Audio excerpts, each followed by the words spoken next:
You should be grateful every time your eyes open. Yeah, right. Hi, friends. It's Adam, the crippled cannabis cowboy.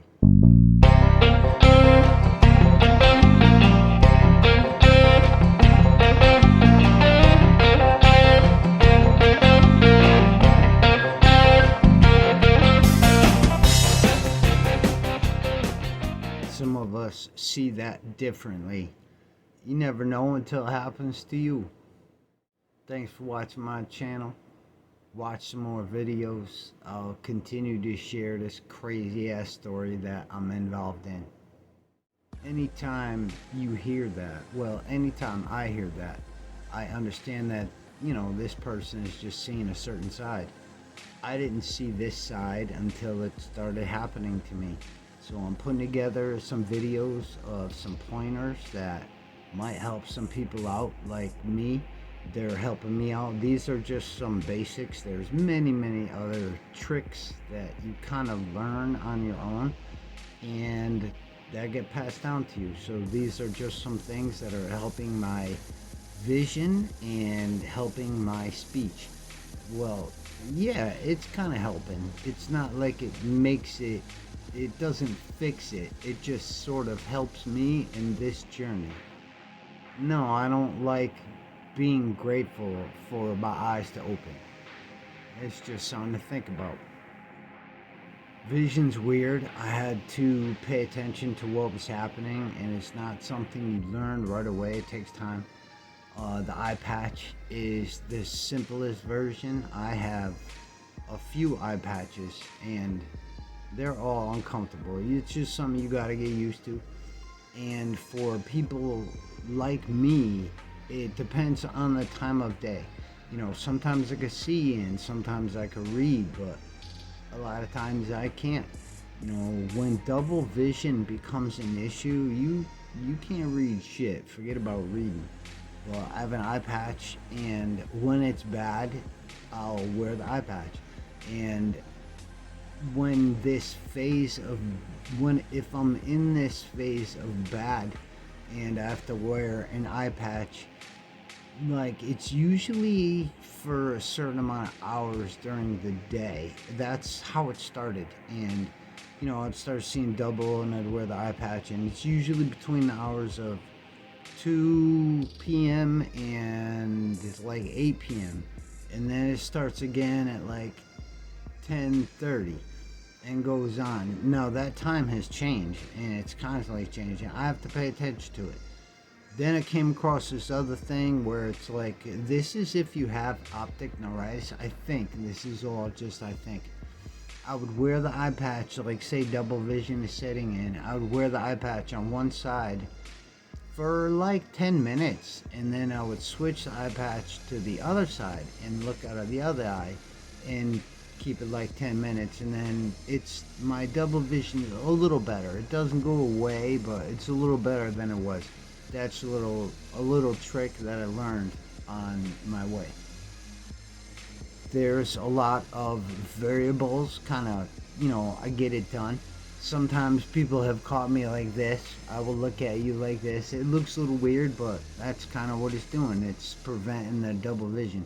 Then there's the light thing. Pay attention to the light, because if it's sunny and bright, it's kind of like getting punched in the face, and you don't want to get punched in the face. So pay attention to the light. Have some sunglasses. Sunglasses help. There are days where I wear sunglasses inside because the lights from whatever environment I'm in can be painful. Turn with the shoulders, that's another one. For some reason, when we move our head and I look sideways, I can't even look now, everything goes crazy double. So you're better off turning your shoulders and looking at it straight on. Why that happens, I have no idea, but that's pretty common. When you try to look sideways, up, down, left, it goes double like crazy. It's almost like a automatic double vision camera. You can see kind of clear this way, but the minute you turn your head, you ain't seeing clear no more. So it's a pain in the ass. If these things happen to you, there's nothing you could really do. There's nothing I can do about it anyway. I just kind of ride it out. Sometimes at night I don't feel like wearing an eye patch, like if I'm watching something. So I'll literally take the blanket and I'll pull it over my head, but I'll cover one side of my face with the blanket so I can see whatever it is I'm watching. Like I said, you learn these tricks and tips along the way. Speech. Speech is a little funny. For me, it's funny anyway. At certain points of the day, I can't talk, so I don't.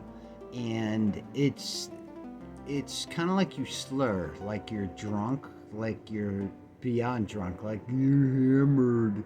It comes out like that sometimes. And when that does happen, because I make videos and I have to have my voice sort of hearable, I'll recite the alphabet. I know it sounds stupid, but I do it kind of bit. I sit there and I go A B C D E. Now I pronunciate every single syllable in the letter, if that makes any sense. Like I'll take my time. I won't just be like A B C D D. I'll sit there and be like A B C D. I know it sounds weird, but it helps with my speech. There's a bunch of things you could do. There are other things that I do. I don't do them all the time, but I do them. And there's like, you can look into the singing, the A, E, I, O, U, those kind of things. Now, they will help. They don't really help your voice, but they exercise the muscles, I guess. For me, this is how it works. It exercises the muscles of me trying to maintain that tone. Now, the more I do it, it's going to mess you up. I kind of get the benefits later on. So if that makes any sense to you, everything I do now, it's like for tomorrow or the next day. It's not for right there. Only if I'm trying to enunciate my syllables will I sit there and be like A, B, C. It's got a lot to do with the lips. It's actually not so much with the tongue, but it's with the lips. My lips don't work the way I need them to sometimes. Now, it's at certain points in the day, and it coincides with the double vision for me.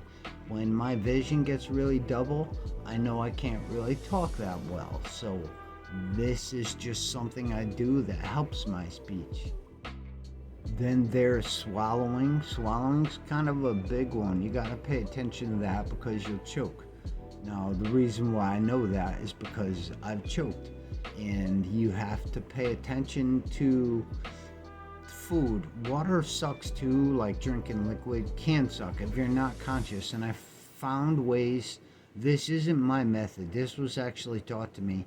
And it's always one, no matter what, one at a time. One sip, one bite. Small. Keep it small. It helps out. It's completely different than how I used to drink, particularly liquid, and eat food. You have to make sure you eat smaller bites that are chopped up. So be mindful. It sucks. It takes a while to get the practice down, but start chopping up your food into tinier little pieces and one bite at a time. Don't stuff your mouth with it and start swallowing. Basically, you want to put just enough in your mouth that you can chew at that particular moment and then swallow. You don't put a bunch of food in your mouth, chew on one side, and then swallow, if that makes any sense for my fellow chewers out there. Same thing with liquid. Take it's not even really a gulp. Well, to keep it simple, one gulp, one swallow. That's it. Fill your mouth and then empty your mouth. Don't gulp, because it does go down the wrong hole for me.